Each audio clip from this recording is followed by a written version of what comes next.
Now, look up at the heading of that. Now, I'm sure all of you guys by now have heard about Egypt.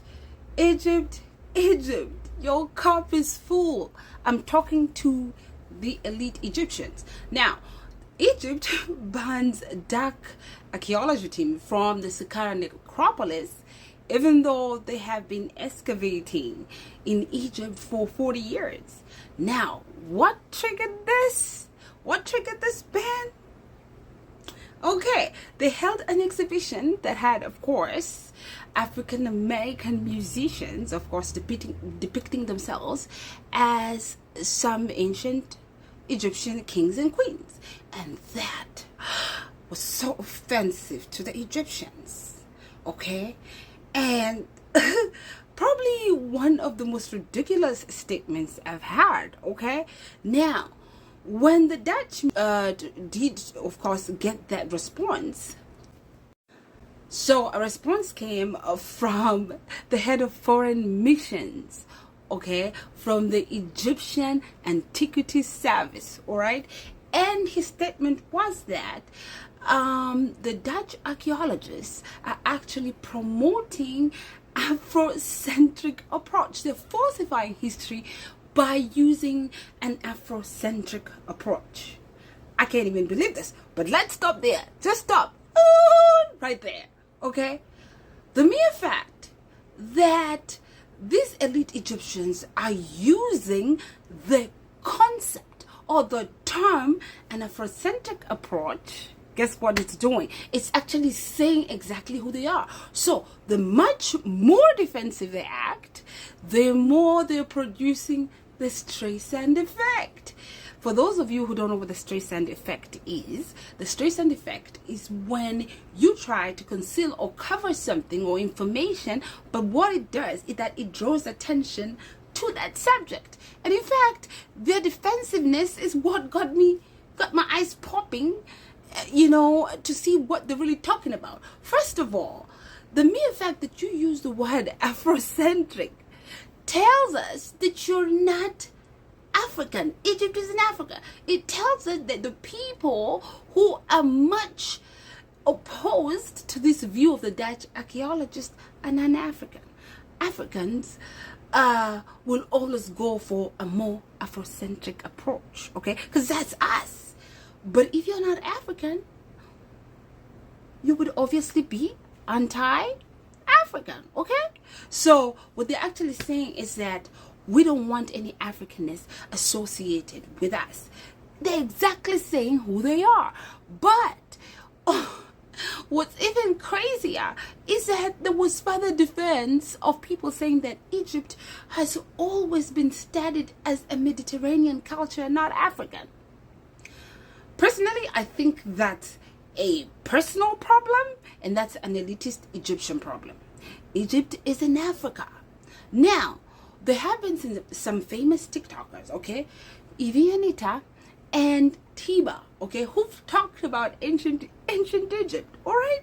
And Ivianita, clearly puts it out, and she says that, in fact, if these were your ancestors, you wouldn't let them go and excavate your ancestors. Now, I'm going to tell you something. I don't know my ancestors, okay, some of them, all right? I never saw my grandfather or my great-grandfather, okay? But if I see somebody near his tomb with a brush, okay, disrobing my ancestors, we'll have a problem. There's going to be a serious problem. Africans don't do that. That is foreign culture. They're trying to see what they can get so they can mix it with their lies, so they can create this Arab supremacist notion.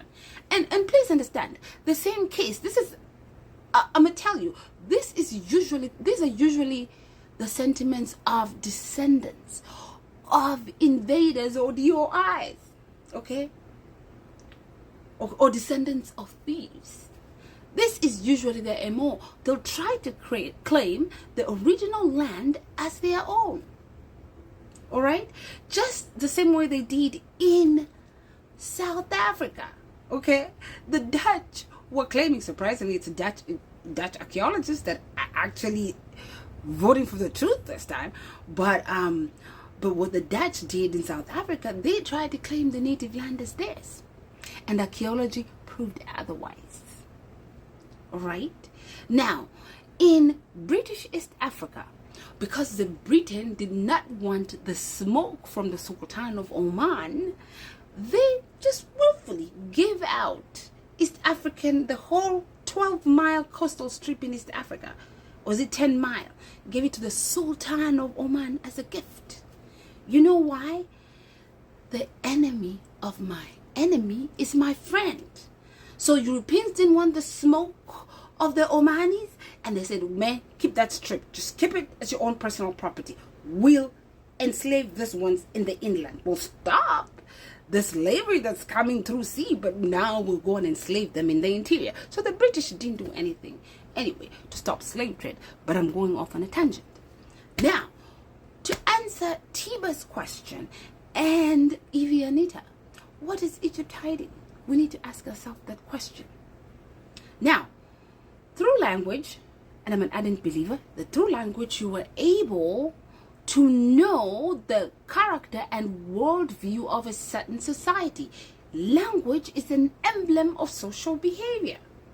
Alright? So, if this ancient Egyptian language is owned by the elitist invader Egyptians who we know of mixed descent, of Turkic descent, Greek descent, or Greco-Roman descent, that's why some of them have white on their passports and some documents. Yep. All right. Now, this is what I'm saying. There are words that are called core vocabulary that cultures don't change. I don't care how many times they intermarry and move.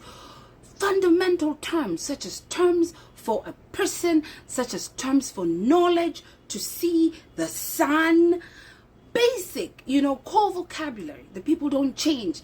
Things like blood, the concept of writing, to count.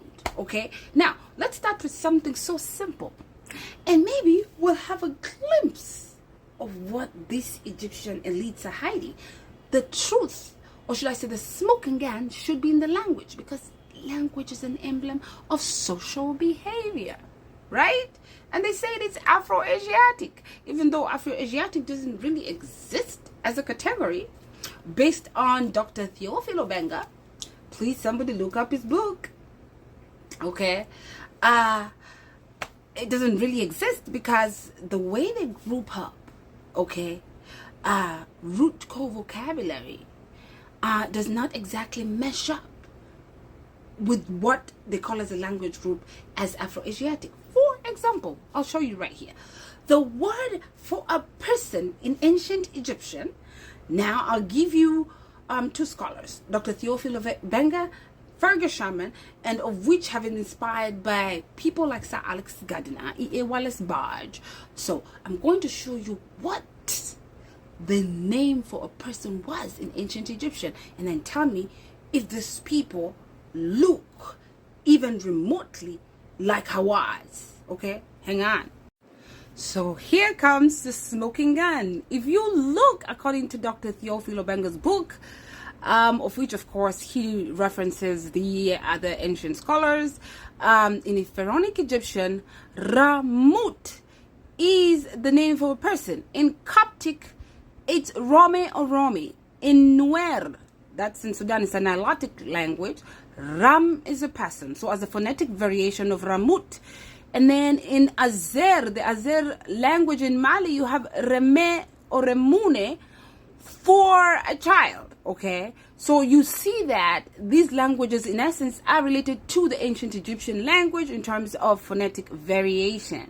Now, let's look here at another term here, which is the term Mutu, represented by the consonants MT, Mtu, represented by, hieroglyph of a person and a phallus. Okay, right there. Do you see that? That's ancient Egyptian. You will see that in the Bantu languages spoken by over 400 Bantu languages. The basic word